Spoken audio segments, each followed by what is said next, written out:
68 सालों आजादी के 68 सालों में जो इतिहास नहीं रचा गया, वो आज के दिवस में सरदार पटेल जी के बाद अगर कोई लोह पुरुष गृह मंत्री के रूप में भारत में आज कायम है तो अमित शाह जी के रूप में कायम है। मेरे भाई और बहनों, आज हमारे लिए एक स्वर्ण अक्षरों का दिन है। मेरे भाई और बहनों, हमारे देश के गृह मंत्री, सहकारिता मंत्री, हमारे मार्गदर्शक और लौह पुरुष सरदार पटेल के गुजरात के सपूत आदरणीय अमित शाह जी हमारे समक्ष ग्वालियर की पावन धरती पर है। तालियों की गड़गड़ाहट से उनका स्वागत हो। ये ग्वालियर की तालियां नहीं है, मुझे ग्वालियर की तालियां चाहिए। ग्वालियर की तालियों के साथ स्वागत हो। आज तहे दिल से हम उनका धन्यवाद अर्पित करते हैं। उन्होंने अपने व्यस्ततम समय से, अपने कीमती समय से हमारे इस अंचल के लिए इतनी बड़ी सौगात देने के लिए उन्होंने समय निकालकर हमारे समक्ष आए हैं। हम उनका अभिनंदन करते हैं, हम उनका कृतज्ञ हैं। हमारी भारतीय जनता पार्टी, मेरे भाई और बहनों, हमारी भारतीय जनता पार्टी की सोच सदैव रही है कि पहला राष्ट्र सोच, पहला राष्ट्र हित, उसके बाद दल। और इसी सोच और विचारधारा के साथ 140 करोड़ भारत की जनता के दिल में उस राष्ट्र सोच, राष्ट्र विचारधारा, भारतीय जनता पार्टी को स्थापित करने वाले एकता और असीम शक्ति के प्रतिबिंब माननीय अमित शाह जी के नेतृत्व में कार्य करने का मुझे सौभाग्य मिला है। मेरे भाई और बहनों, और ऐसा इतिहास जो इस देश में 68 सालों आजादी के 68 सालों में जो इतिहास नहीं रचा गया, वो आज के दिवस में सरदार पटेल जी के बाद अगर कोई लोह पुरुष गृह मंत्री के रूप में भारत में आज कायम है तो अमित शाह जी के रूप में कायम है। मेरे भाई और बहनों, जो कल्पना थी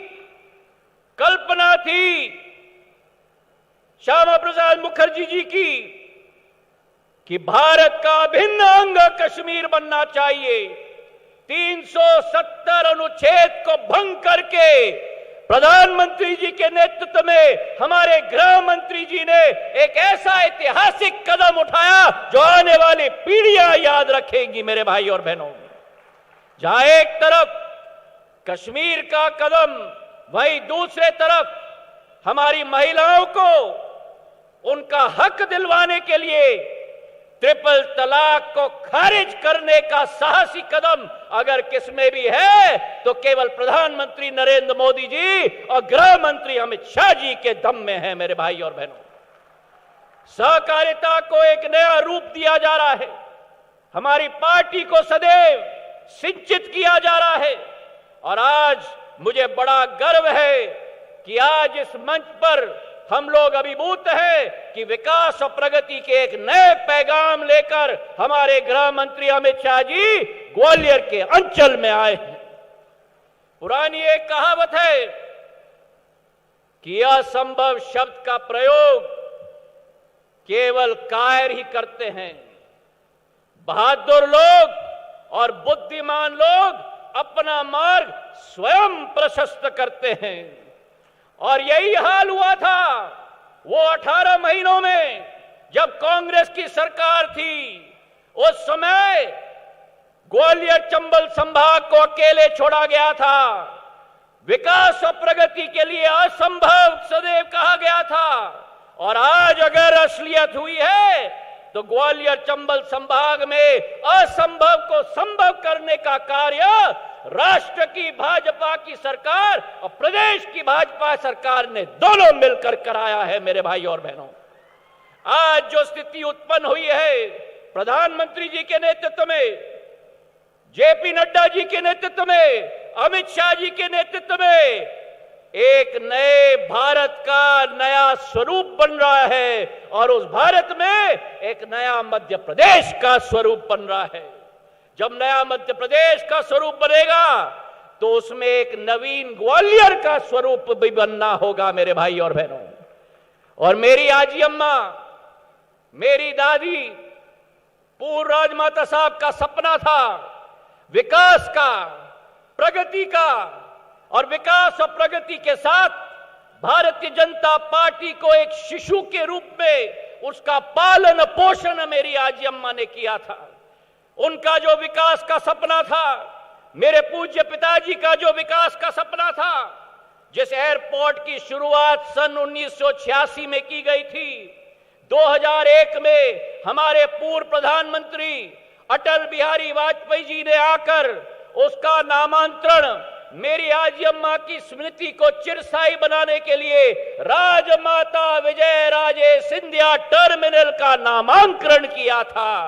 आज उसी टर्मिनल का एक भव्य रूप, एक नवीन टर्मिनल की स्थापना के लिए हमारे देश के गृह मंत्री अमित शाह जी हमारे समक्ष उपलब्ध हैं मेरे भाई और बहनों। आज ये कल्पना जो हमने की थी, एक आधुनिकता की कल्पना की थी। और थोड़ा सा ये टर्मिनल के बारे में बताना चाहता हूं। जो वर्तमान का टर्मिनल केवल 25 एकड़ में है, मैं धन्यवाद अर्पित करना चाहता हूं मुख्यमंत्री जी को, कृषि मंत्री नरेंद्र सिंह जी को।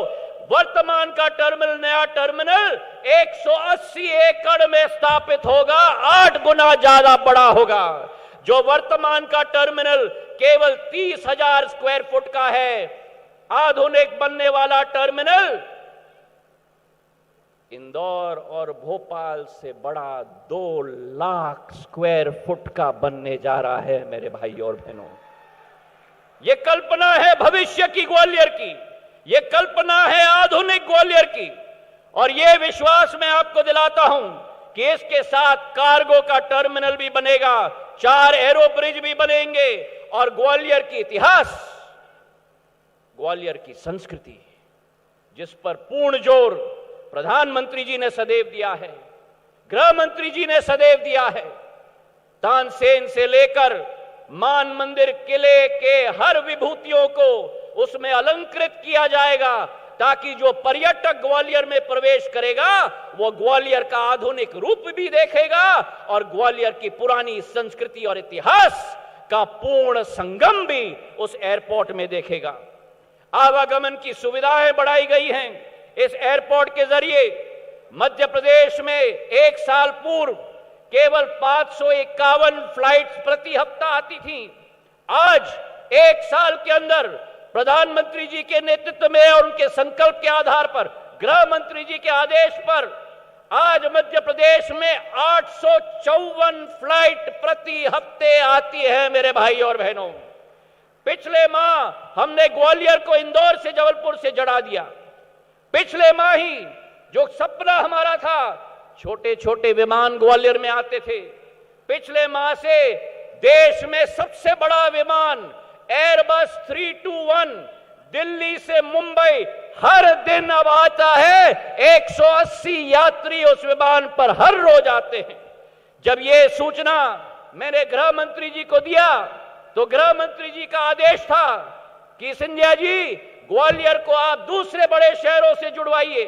उनके आदेश के पालन करते हुए आज मैं इस मंच से आपको सूचित करना चाहता हूं कि आज के बाद ग्वालियर बेंगलोर के साथ स्पाइस जेट के विमान के साथ 6 दिन जुड़ेगा और एक दिन बोइंग 737 का विमान भी ग्वालियर से बेंगलोर तक प्रस्थान करेगा। और केवल ये नहीं, देश की आर्थिक राजधानी मुंबई के साथ ग्वालियर से मुंबई की फ्लाइट हफ्ते में 4 दिन एयरबस 321 विमान 180 की संख्या के साथ 4 दिन हफ्ते में रोज चलेगी। ये विश्वास 15 नवंबर से ये सूचना हम लोग आपको देना चाहते हैं। ग्वालियर के लिए एक विकास मॉडल भारतीय जनता पार्टी ने तय किया है।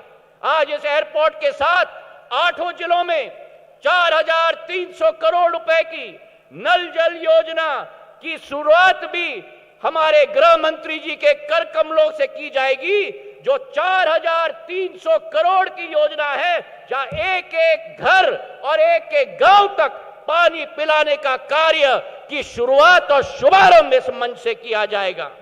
इसके अतिरिक्त ग्वालियर के लिए एक खाका इस मंचासीन समस्त सभी लोगों ने मिलकर बनाया है। एक ऐसा खाका जो ग्वालियर को पूरे देश में एक नया ऊर्जा का केंद्र बनाएगा, जहां एक तरफ एलिवेटेड रोड 1100 करोड़ की बनेगी ग्वालियर के लिए एक रिंग रोड, वही एक नया रेलवे स्टेशन 450 करोड़ रुपए से केंद्र सरकार से स्वीकृत हो रहा है। मुख्यमंत्री जी के आदेश के आधार पर ग्वालियर में अस्पताल नया 450 करोड़ रुपए का 1000 बिस्तर का बन रहा है, और इसी के साथ साथ चारों तरफ हाईवे की श्रृंखला, ग्वालियर आगरा का हाईवे जो 1000 किलोमीटर का 6 लेन के बनना जा रहा है, पश्चिमी बाईपास दूसरे तरफ रायरू से घाटी गांव 2000 करोड़ की, और अटल एक्सप्रेसवे जो भिंड से लेकर कोटा तक जोड़ेगी, ये नया मार्ग है मेरे भाई और बहनों ग्वालियर की विकास और प्रगति का। ये विश्वास मैं आपको दिलाता हूं। आज गृह मंत्री जी हमारे समक्ष में हैं। ये संभव नहीं हो सकता कि गृह मंत्री जी अगर ग्वालियर आए और मैं उनके समक्ष निवेदन पूर्वक एक मांग न रखूं। साडा यहां स्थापित है ग्वालियर में काउंटर मैग्नेट सिटी के रूप में दिल्ली के लिए। मेरा आपसे विनम्र पूर्वक निवेदन है कि सीमा सुरक्षा बल ने या करीब करीब 152 करोड़ रुपए की निवेश करने का निर्णय लिया है।